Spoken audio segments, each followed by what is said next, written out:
Welcome to S R S spoken English class. మనం ఈరోజు ఈ స్పోకెన్ ఇంగ్లీష్ క్లాస్లో షుడ్ హ్యావ్ను ఉపయోగించి అదేవిధంగా వుడ్ హ్యావ్, కుడ్ హ్యావ్ను ఉపయోగించి మనం ఏ విధంగా ఇంగ్లీష్లో మాట్లాడాలనేది తెలుసుకుందాం. ఫస్ట్ మనం షుడ్ హ్యావ్ గురించి తెలుసుకుందాం.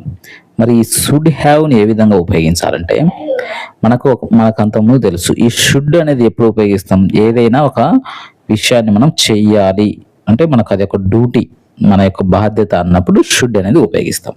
మరి అలాగే షుడ్ హ్యావ్ అనేది ఎప్పుడు ఉపయోగిస్తాం అంటే అది చేసి ఉండాల్సింది, అంటే చేసి ఉంటే బాగుండేది అంటే రిగ్రెట్ అవుతున్నట్టు ఆ విధంగా మనం చెప్పే సందర్భంలో ఈ షుడ్ హ్యావ్ అనేది మనము ఉపయోగిస్తాం.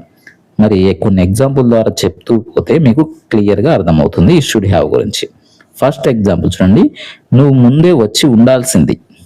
మనకి ఇక్కడ ఏమర్థమవుతుంది అంటే అతను రాలేదని, ముందే రాలేదు కానీ వచ్చింటే బాగుండేది అని చెప్తున్నాం అనే ఉద్దేశంలో ఈ షుడ్ హ్యావ్ కమ్ ఎర్లియర్ అంటే నువ్వు ముందే వచ్చి ఉండాల్సింది అని చెప్తున్నాం. ఈ విధంగా మనం ఇంగ్లీష్లో మాట్లాడాలి. ఇంకొక ఎగ్జాంపుల్ చూడండి, నీవు పరీక్ష కోసం మరింత కష్టపడి చదివి ఉండాల్సింది అంటే అతను కష్టపడి చదవలేదు కానీ నువ్వు చదివాల్సింది అని చెప్తున్నాం. జరగలేదు యాక్షన్ ఆ పని అనేది, కానీ జరగాల్సింది, జరిగి ఉంటే బాగుండేది అనే ఉద్దేశంలో మనం ఈ షుడ్ హ్యావ్ను ఉపయోగిస్తున్నాం.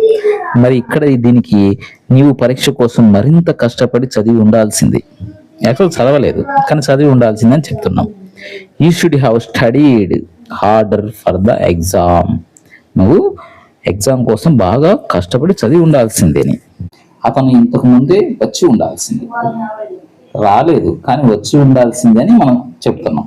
అప్పుడు ఏం చెప్తాం? He should have arrived by now, ఇప్పటికల్లా వచ్చి ఉండాల్సింది కానీ అతను రాలేదు అనే ఉద్దేశంలో మనము he should have arrived by now అని చెప్పాలి. నీవు వేరే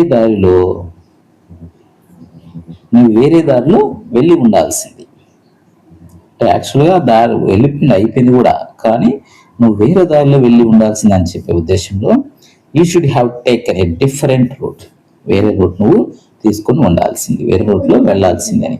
you should have taken a different route, అతను తన తప్పు క్షమించి ఉండాల్సింది. She should have apologised for his mistake,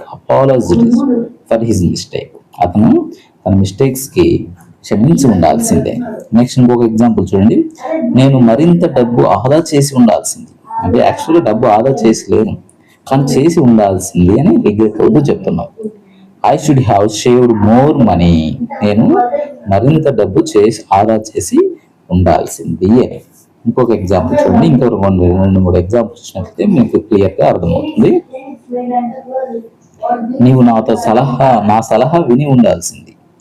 you should have listened to my advice, నువ్వు నా అడ్వైజ్ విని ఉండాల్సింది.